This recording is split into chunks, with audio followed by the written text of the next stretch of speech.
many spots. By the way, on the T1 one, I'll join you on a bit of T1 flame, because I will say this.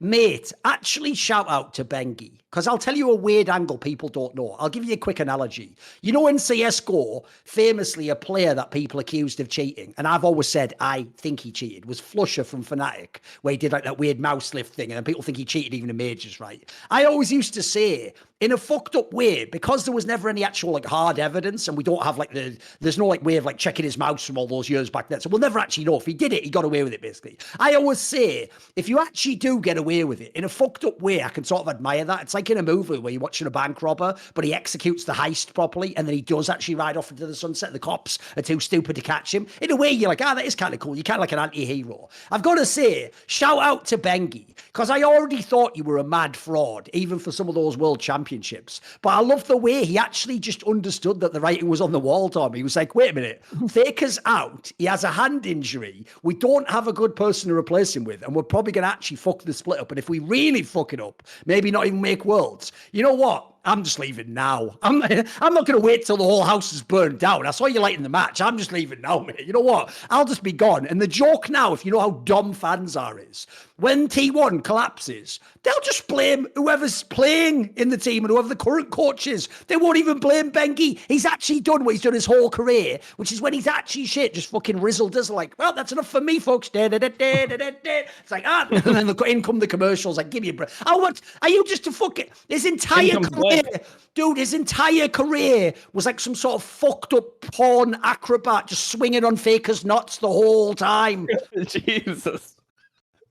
Never heard that analogy. Is that the visual that we need? All right. God damn.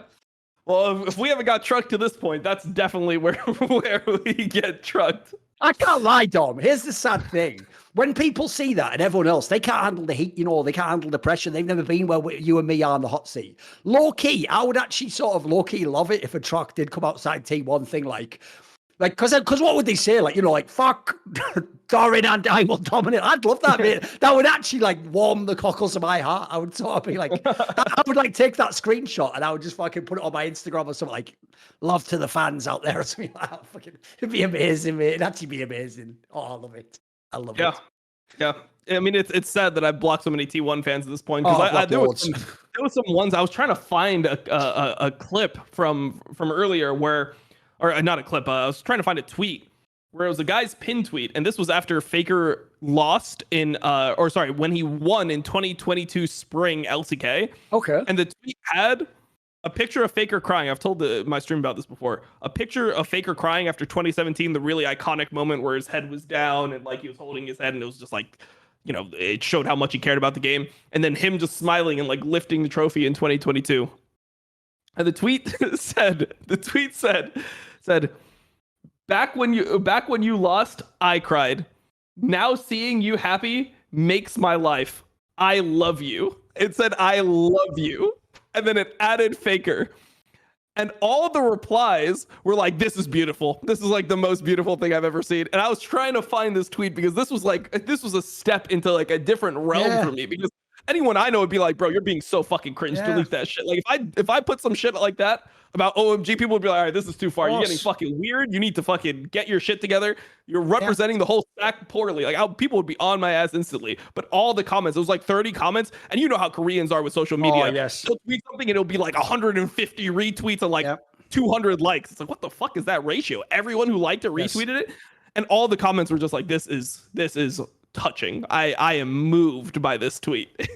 Obviously, if they made a movie about Korean T1 fans, it'd be called the Parasocial Network. Like, give me a fucking break. The other thing is, like you say as well, they always do these tweets, right? Where it's like they actually write in pretty good English sometimes, but just they're so offended. It's just like, how dare you say that about Faker? You are a disrespectful person and you should understand his legacy and his good. Like, bro, I'm just saying he had a shit game. Like, what do you want? Like I don't actually have to worship him. And also that tweet, what's so sick about that is if you take that tweet, Dom, and you take all the same actual words and you just take away that it was written by this guy and you don't know the author. That just sounds like, here's where this would be appropriate. If that was like a really beautiful letter that like your aunt that you don't talk to wrote to you, if you were a pro player, if you got that, you go, I'm really touched by that. Because ending like, I love you, it's like, mate, at the end, like that I love you is just a cry for help to the world. Like, yeah, no, the I love you, it's just on to you, bro. Like, Faker, I love you. By the way, Faker's not reading that, you dumb fuck. He's never getting that. You may as well literally take that, scroll it with a crayon on the back of a fucking big leaf off a tree, roll it up, put it into a bottle and throw it in the ocean. It's got just as good a chance of getting a Faker, you idiot. He's never reading that fucking tweet. He's not he's reading that and then going, oh, how touching. A random Twitter account I don't know loves me. Like, it's not even something effective, is it? And also, spoiler, I'll just say this, because let's be good. Me and Dom are pretty good at actually upsetting T1 fans. So I'll say the ultimate thing that'll really upset them. If there's one player, Dom, doesn't seem like he actually gets affected by like emotion, it's Faker. I've always thought he actually is like a robot. Like, actually, one of the best things about him was he's only ever cried in really bad moments in his career. The ultimate letdown where you built. Aside from that, the thing about Faker is he does have that insane poker face. He's got that blank stare. Like, half the time in interviews, you don't even know sometimes if he's being cocky or trash talking because you don't get anything from his face. He just has that like permanent. So I don't imagine like going up to like, I love you. He's not going to like react like a fucking dog when he calls its name. Like, oh. It's just going to be like, thank you very much. Kamsahamnida. I go now and play the game. And then just go off, and then Bengi just fucking scuttles after him like fucking Grimmer Worm. Saying, yeah, take it, yes. And then you'll say, I drafted, didn't you? Yeah, I was the one drafting. Let's get another Worlds Faker. Yeah, I'll be your right-hand man again. Another Worlds Faker.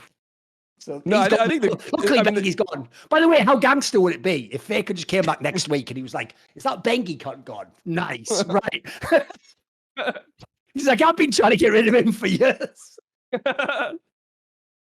Well, I mean, based on Piglet, based on the coaching staff, Piglet might be next. Like, he was coaching the amateur team. Maybe he's due for a promotion now. T1 coached by Piglet. That will be, that'll be perfect for my hatred. I would also be sick as well, because I have to say, I felt like Dardoch when Bengi got fired. I was like, bye, Piggy. See more cool, funny, interesting clips based on topics from my content? Well, subscribe to this channel then, or, be a pleb and don't.